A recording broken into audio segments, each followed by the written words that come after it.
আপত্তি জানালো। গৌসে পাকের জীবনীতে কিন্তু এই জন্য এই ওয়াকিয়াটা আসছে যে গৌসে পাক কবরের ভিতরে, গৌসে পাক ওনার মাজার শরীফের মধ্যে যখন মুনকার নাকির আগমন করলেন, তাদের সেই ডিউটি পালন করার জন্য যে প্রত্যেক বান্দা আর কবরে তারা আসেন, মুনকার নাকির এসে থাকেন। তো গৌসে পাকের কবরেও যখন ওনারা আসলেন, এসেই যখন সওয়াল জবাব করা শুরু করে দিলেন, এসেই অন্যান্য বান্দাদের মতো গৌসে পাকের মাজার শরীফ এসেও সওয়াল জবাব করা শুরু করে দিচ্ছেন। তো গৌসে পাকের এই মাজার শরীফের এই খবরটা এক আল্লাহওয়ালা ব্যক্তি, তিনি বাগদাদ শরীফে গৌসে পাকের মাজার শরীফ জিয়ারত পাকে আসেন। যেইভাবে গৌসে পাক হায়াতে পাকে থাকা অবস্থায় বড় বড় যুগের আল্লাহর ওলিয়া শত শত কিলোমিটার, হাজার কিলোমিটার দূর থেকে অনেক আল্লাহর ওলিরা গৌসে পাকের জিয়ারত পাকে আসলেন, গৌসে পাকের জবান পাকের দুটো কথা শোনার জন্য আসলেন। ঠিক অনুরূপ গৌসে পাক যখন বেসালে পাক নিলেন, যুগের শ্রেষ্ঠ ওলিরা গৌসে পাকের মাজার শরীফ জিয়ারত করার জন্য আসলেন।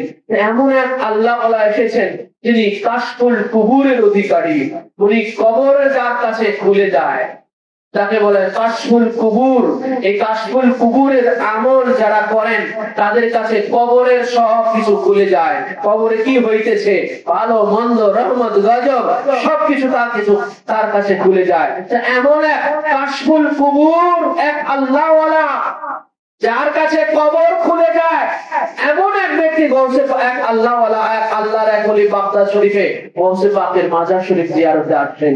মাজার শরীফ জিয়ারতে গিয়ে গৌসে পাকের সাথে এবার ওনার কানেক্ট হয়ে গেছে, ওনার একটা যোগাযোগ হয়ে গেছে। উনি প্রথমেই গৌসে পাকের কাছে জিজ্ঞাসা করতেছেন যে হুজুর, আপনি মুনকার নাকির থেকে কিভাবে আপনি রেহাই পেলেন, মুক্তি পেলেন, এটা আমার খুব জানতে ইচ্ছা করতেছে। তখন গৌসে পাক বললেন, ওহে আল্লাহওয়ালা, ওহে খোদার বান্দা, তুমি এইভাবে নয়, বলো এইভাবে আমাকে জিজ্ঞাসা করো যে হুজুর, আপনার হাত থেকে মুনকার নাকির কি করে রেহাই পেল, প্রশ্নটা এইভাবে করো। তখন তিনি বললেন, হুজুর সেটা কেমন করে?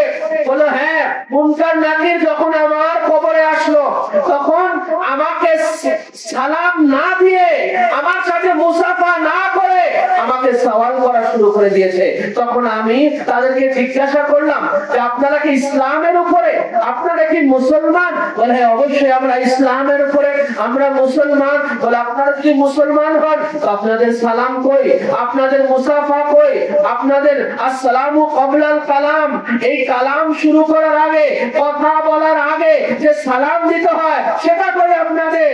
তখন এই মুনকার নাকির তখন ঘাবড়ায় গেল, ঘাবড়ায় গিয়ে তড়িঘড়ি করে গৌসে পাককে সালাম দিয়ে যখনই তারা দুইজনে হাত বাড়িয়ে দিয়েছে গৌসে পাকের সাথে মুসাফা করার জন্য, আর গৌসে পাক মুনকার ও নাকির দুইজনের হাত কপ করে ধরে নিয়েছেন।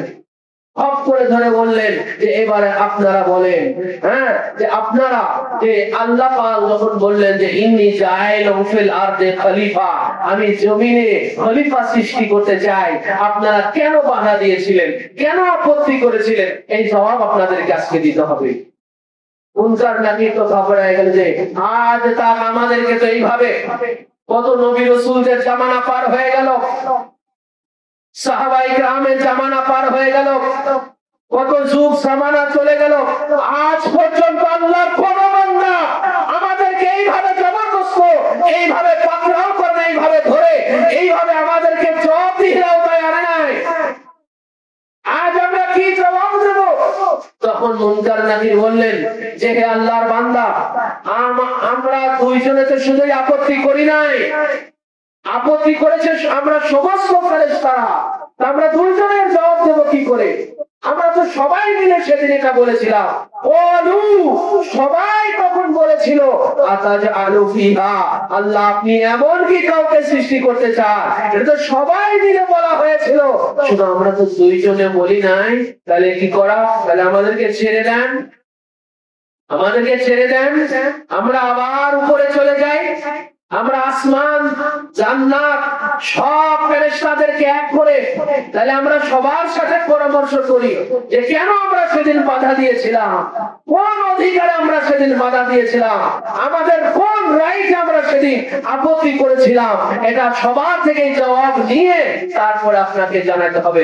গৌসে পাক বললেন যে দুইজনকেই ছাড়া যাবে না, দুইজনকেই ছাড়া যাবে না, একজনকে ছাড়তে হবে আর একজন আমার কাছে ধরা থাকবে।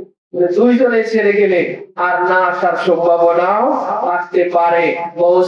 একজনকে ধরে রাখলেন আর একজনকে ছেড়ে দিলেন।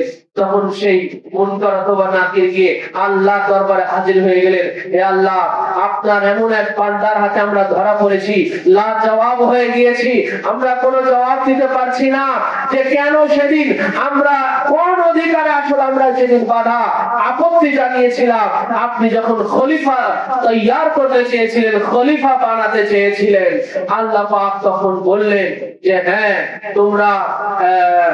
তোমরা তো এটা করেছিলে, এখন তোমরা ভাবো যে তোমরা জবাব কি দিবে। তখন যারা বলল, হে আল্লাহ, আমাদের কাছে কোনো জবাব নাই, কারণ আমরা সেদিন অনধিকার চর্চা করেছিলাম, আমরা আমাদের সেই রাইটের বাইরে গিয়ে আমাদের কোনো রাইট ছিল না, কোনো অধিকার ছিল না আপনার ইচ্ছার বাইরে গিয়ে এরকম আপত্তি জানানো। তখন কি করা যায়? তখন আল্লাহ পাক পরামর্শ দিলেন তাদেরকে যে যাও, আমার সেই বান্দার কাছে ক্ষমা চাও এবং সে যে শর্ত দেয় সেই শর্ত মেনে নিয়ে তোমরা তার থেকে ছেড়ে আসো। তখন ওই ফেরেশতা এসে বললেন যে আপনার যে শর্ত আপনি দিবেন আমরা সেই শর্ত মেনেই আপনার থেকে আমরা ছাড় চাচ্ছি, কারণ এর জবাব কোনো ফেরেশতা দিতে পারে নাই, আমাদের কাছে এর কোনো জবাব নাই। তখন গৌসে পাক বললেন, হে মুনকার নাকির, আমার শর্ত হলো এই, আজ থেকে এই বাগদাদের জমিনে এবং জমিনের যে কোনো জায়গাতে আমার কোন মুরিদ ও মুতাকাদ যেখানে দাফন হবে, আমার কোন মুরিদ মুতাকাদের কবরে সওয়াল জবাব করতে আসতে পারবে না।